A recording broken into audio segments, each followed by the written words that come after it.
Hi, I'm Betsy Swanner, and I'm a scientist.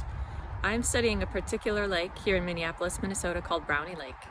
And it's really special because it doesn't have very many fish living in it because it doesn't have a lot of oxygen in it. And that means that all sorts of other things can live there that don't use oxygen. So why don't you come along with me today and figure out how we do what we do? I've discovered some scientists in the wilds of Minneapolis, Minnesota, heading out on a canoe to the middle of Brownie Lake, which is a very special lake. Every time you go deeper and deeper into the water, it has different properties. It has different temperatures and different amounts of salt, and also different types of organisms living there. And so our first job is to get out to the middle of the lake and use some special equipment to measure some of those differences. Hi, I'm out on the canoe now, and I want to show you a little bit about our boat. This is the canoe, and it's loaded with scientific instruments that I'm going to show you. But we also have something special on this canoe, these flotation devices that we can extend out so our canoe is very stable for working over the side. Over here, I have a floating buoy. At the bottom of that is an anchor. And we attach to that buoy so we can always come back to sample at the same spot. When we're working on the lake, we want to know how deep it is where we've gotten to. And so this is a depth finder that we use that fishermen and fisher people also use. So if you look at the screen, you can see all those little fish. Those might be fish in the very top of the lake. And it's also giving me a reading here of how deep the water is, 13.2 meters. The cable over here has a little sensor on the bottom. That yellow thing just helps it float. And that sensor sends signals down to the bottom of the lake, and those signals come back up. And depending on how long that takes, it tells us how deep it is. It's sort of like what a bat does to navigate. One of the other tools we use is this instrument that has multiple sensors that tell us something about the water conditions, and they're on this instrument that goes into the water, and we can lower it down on this really long cable.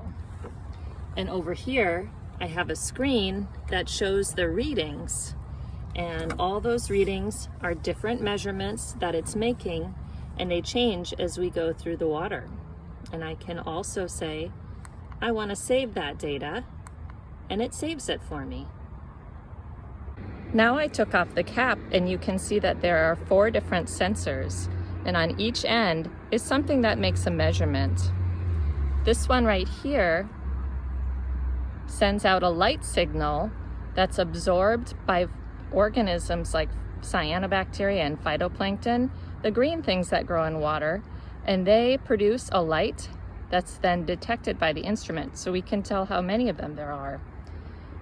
This one over here, the black one, measures how much salt there is in the solution by measuring the electrical current through the water. This black one on the bottom right measures the amount of oxygen. This sensor shines a light and it scatters off of particles in the water, so it measures particles. Right now, we're sampling water from the bottom of the lake, and there's a pump here. I have a giant battery down here, and it's pumping water up from the bottom of the lake through the tubing, and Katie is using a little filter to filter out any material that's floating in the lake and get just the water that we can do chemical analysis on. I'm coming up on my colleagues who have been working underneath the bridge of a canal that leads from this lake to another lake, and they're using a tiny little boat that has an instrument inside of it that can measure how much water is in the canal and how much water is moving through. And it does the same thing, kind of like the bat noise, by sending a signal that is returned to the instrument, and it can measure how big the area is and how fast the water's moving. I'm coming up to another experiment that's in the lake.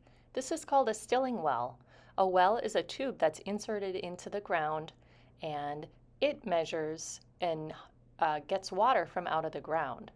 And in this particular well, we put a sensor that's called a pressure transducer, and it measures the weight of water on top of it. And so it can tell us about how much water is in the lake at any time. Now I'm back in my office at Iowa State.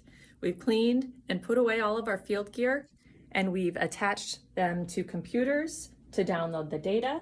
And I'm charging the instruments that have batteries so they're ready to go next time.